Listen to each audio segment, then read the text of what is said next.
상황이 굉장히 암울한 가운데서 인사를 드려보고 있는 크립토마토입니다. 오늘 달러 인덱스 지수 미쳤죠? 미쳐가지고 113 공급포인트까지 올라간 그런 상황입니다. 그동안 달러에 약세가 나올 수 있을 것이다 라고 많은 사람들이 기대를 했었는데 그 기대를 완전히 산산이 조각 내버리면서 계속해서 상승하고 있는 달러. 미국 증시 녹아내리고 있습니다. 다우부터 나스닥까지 하염없이 흘러내리고 있는 미국 증시. 자, 근데 비트코인은 미국 증시에 비해서 나름 잘 버티고 있습니다. 무슨 말씀이냐면은 미국 증시 같은 경우는 지난 6월에 있었던 저점을 지금 테스트를 하고 있는 상황입니다. 자, 비트코인 같은 경우는 지난 6월 저점이 17,500달러였었거든요. 근데 지금은 다행히도 어떻게 해서든 18,600달러에서 견뎌주고 있습니다. 안간힘을 써보고 있는 비트코인.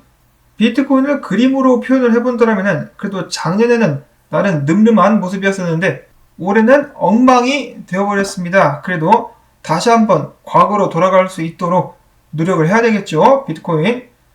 자, 한편 달러가 계속해서 상승하고 있는 가운데 전 세계 통화들 마찬가지로 고통을 받고 있습니다. 영국의 파운드 녹아내리고 있는데요. 새 정부 감세 조치에 2% 폭락, 1달러 10센트 선을 위협하고 있다. 특히나 영국의 트러스 정부 같은 경우는 가계 에너지비를 가구당 지원을 한다라고 했죠. 연 160만원어치씩 2년간 보조를 한다. 근데 그 돈 누가 내느냐? 정부가 낸다라고 합니다. 최소한 1000억 파운드를 부담해야 되는데 바로 영국의 국채를 발행해가지고 조달을 하게 될 것이라고 합니다. 그러자 이 소식에 맞춰가지고 녹아버리고 있는 영국 파운드. 혹자는 이를 보고 마치 잡코인 차트 같다 라는 말을 남기기도 했었습니다. 그리고 유로도 마찬가지죠. 유로 같은 경우는 진지게 녹았습니다.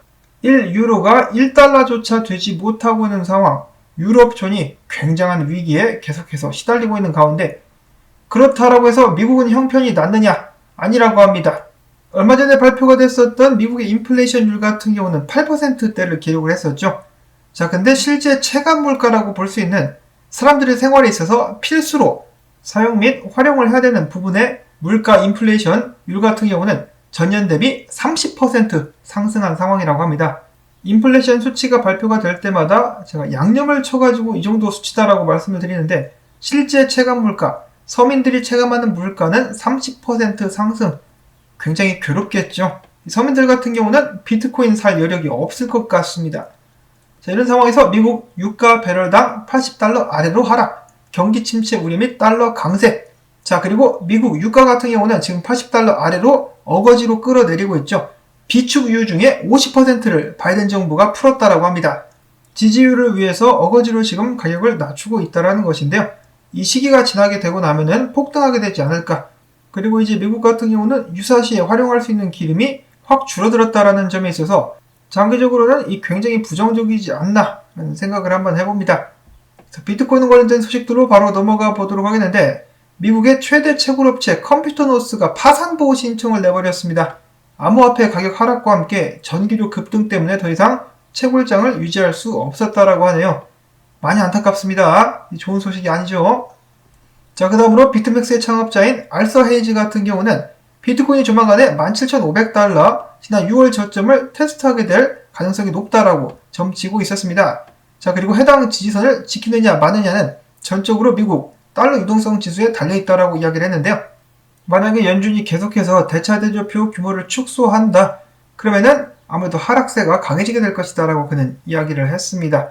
이더리움에 대해서도 한마디 했는데 머지 후에 이더리움 공급량 감소는 확실히 미래 비트코인을 넘어서는 퍼포먼스로 이어지게 될 것이다 라고 이야기를 했지만 이더리움도 마찬가지로 연준과 재무부가 계속해서 달러 유동성을 회수해 나간다면 연말까지 반등이 힘들 것이다 라고 이야기를 했습니다. 그러면서 마지막으로 그는 모든 투자자들이 참고할 수 있을 만한 말을 하기도 했는데요. 나는 코인을 현물로 들고 있기 때문에 시간과 비용에 대해서 걱정할 필요가 없다. 물론 미국 단기 국채에 비교해 봤을 때 좀 기회비용을 날리는 그런 상황이 있을 수 있겠지만 그럼에도 불구하고 암호화폐 시장에서는 기다리는 것이 이득이고 나는 구조적으로 인내할 수 있는 위치에 있다라고 이야기를 한 것입니다. 자, 파생상품 거래소의 창업자임에도 불구하고 선물 거래를 하지 않죠. 현물만 들고 자신있게 장기적으로 투자를 이어나가고 있었습니다. 자, 한편 지난 6개월 동안 비트코인 가격은 43,000달러에서 19,000달러대까지 떨어졌는데 그 중에 77.7%의 비트코인은 전혀 미동조차 하지 않았었다라고 합니다. 그만큼 존버 및 장투자들이 많다. 자, 한편 S&P 500 제가 앞에서 말씀을 해드린 대로 지난 6월 저점을 테스트하러 내려갈랑 말랑 하고 있는데요. 만약에 이 자리에서 S&P 500이 반등을 해준다.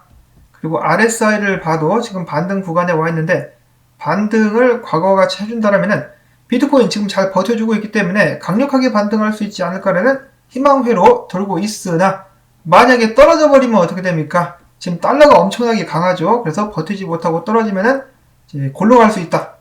나스닥 같은 경우는 지난 6월 저점을 깼습니다. 6월 저점을 깨고 최하로 내려가고 있는 상황. 안 좋습니다. 좋지 않은 상황. 비트코인 같은 경우는 와리와 가리를 겁나게 때리고 있는 상황이죠. 지금 이 구간에서 18,800달러, 18,600달러 구간에서 왔다리 갔다리 댄스를 추고 있습니다. 최근 비트코인 영상에서 말씀을 많이 드렸었는데요. 비트코인 같은 경우 다음 지지 구간이 12,000에서 14,000달러 사이가 될 것이라고 합니다. 그것은 비트가 만약에 지금 지지선을 무너뜨린다 라면은 발생할 수 있는 시나리오고요. 그렇지만은 만약에 비트가 지금부터 반등을 하게 된다면 어떨까? 지금 비트코인 같은 경우는 주봉 기준으로 300 MA 선에 다다라가고 있다고 하는데요. 과거에는 그 자리가 바닥이 됐었다고 합니다. 희망회로죠. 희망회로 터치하고 바닥 한번 만들 수 있지 않을까? 보통 비트코인 하락장은 300일 동안에 바닥을 찍는 시간을 거쳐가지고 바닥을 다진 후 30% 가격이 오른 후 또 다른 300일 동안 축적 기간을 거쳐가지고 다음 불장을 기약한다라고 하는데 지금 굉장히 잘 버텨주고 있는 비트코인. 비트코인의 최대 저점까지는 지금 1000달러 정도의 여유가 있는데요. 자, 과연 비트코인 바닥을 찍었다라고 희망회로를 돌려도 되는 것인가? 굉장히 위태위태한 상황. 바닥을 찍었다라면은 이런 식으로다가 과거가 반복될 수가 있겠는데 지금부터 더 떨어지지 않기만을 바랄 뿐입니다. 저점만 뚫지 않고 축적을 해준다면 정말 좋겠다라는 바람 한번 가져봅니다. 버텨라 비트코인. 근데 버틸 수 없다라면 어제 제가 말씀드린 시나리오 그것에 대해서 준비를 해놓은 대로 움직여야 되겠죠. 최악의 상황을 항상 대비를 해야 된다. 미리 그래도 말씀을 드려서 다행이라는 생각이 듭니다. 자, 다음으로는 에이다 바실 업그레이드 구현이 완료가 됐다고 합니다. 말도 많고 탈도 많았었던 바실 업그레이드 드디어 완료가 된 것인데요. 이에 대해서 찰스 호스킨슨 창업자는 이야기를 했습니다. 야, 에이다가 그래도 이더리움보다 더 우수해. 이더리움의 지분증명 모델 같은 경우는 중앙화 성격이 강하고 스테이킹 경제가 약하다. 그러나 에이다 같은 경우는 토큰 락업이 필요가 없어. 자체 관리도 가능해. 또 탈중앙화 메커니즘을 보유하고 있어가지고 우리가 이더리움보다 더 낫지롱이라고 이야기를 했습니다. 자, 그러자 이에 질세라 저스틴선 들이대는데요. 야, 트론이 내년이면은 이더리움 유저수를 추월할 수 있어. 야, 이 새끼 어디서 구라를 치고 있어. 너 그거 다 가짜 계정이잖아. 저스틴 선 같은 경우는 팔로워 중에서도 트위터 팔로워 중에서도 가짜 계정이 정말 많은 것으로 유명한 그닥 믿음직스럽지 못한 사람이죠. 자, 그런데 이제 내년쯤 되면은 이더리움의 사용자 수를 뛰어넘을 수 있을 것이다 라고 이제 이야기를 하기도 했었습니다. 자, 이더리움 가격이 떨어지니까 개나 소나 들이대고 있는 그런 상황인데요. 중국의 챈들러 꼬어 이더리움 W의 하드포크를 주도한 유명 채굴자라고 하는데요. 그는 이야기를 10년 내에 이더리움 W가 이더리움을 따라잡을 수 있을 것이다. 저스틴선 못지않게 화려하게 이빨을 까고 있는 모습이 목격이 되었는데요. 그는 이야기하기를 이더리움 같은 경우는 개발자들도 많고 프로젝트들도 200개가 넘어가지고 가격이 높은데 이더리움 W 같은 경우는 10개 미만의 프로젝트만 있어. 자, 근데 1년 후에는 우리도 100개 이상의 프로젝트를 갖게 될 거야. 그리고 10년 내에는 이더리움을 뛰어넘을 것. 가서 감자나 먹어라. 헛소리 하지 말고. 자, 이렇게 수모를 겪고 있는 이더리움. 과연 머지는 아무런 의미도 없었던 것일까? 이더리움 머지 후에 지금 총 이더리움 공급량이 5,000개가량이 증가했다고 합니다. 자, 근데 머지를 진행하지 않았었다면 5,000개가 아니라 98,000개 정도가 증가했었을 것이라고 하네요. 그래서 머지 약발은 일단 받고 있는데 이더리움 같은 경우 가스비가 어느 정도까지 올라가게 된다면 소각이 일어나게 된다고 합니다. 이더리움 같은 경우 장기적으로 망하지만 않는다면 비트코인과 마찬가지로 들고 가면 괜찮지 않을까 생각을 해보고요. 다음으로는 원숭이 코인이 다가오는 10월 31일 스테이킹 시스템을 출시한다라는 소식을 밝혔습니다. 지금 현재 시장 분위기가 좋지는 않습니다만 그래도 호재라고 볼 수가 있겠고요.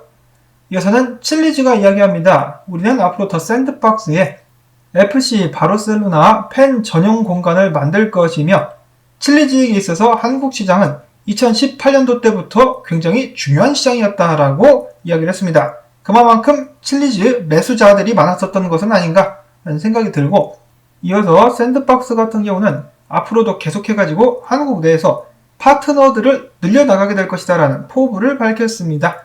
우리는 IP 확보 차원에서 더욱 파트너십을 키워가는 중인데 CJ, E&M, 롯데월드 등이 대표적인 사례가 될 것이다 라고 이야기를 한 것입니다. 자, 한국 내에서 메타버스 크게 발전할 수 있을 것인가 기대가 됩니다.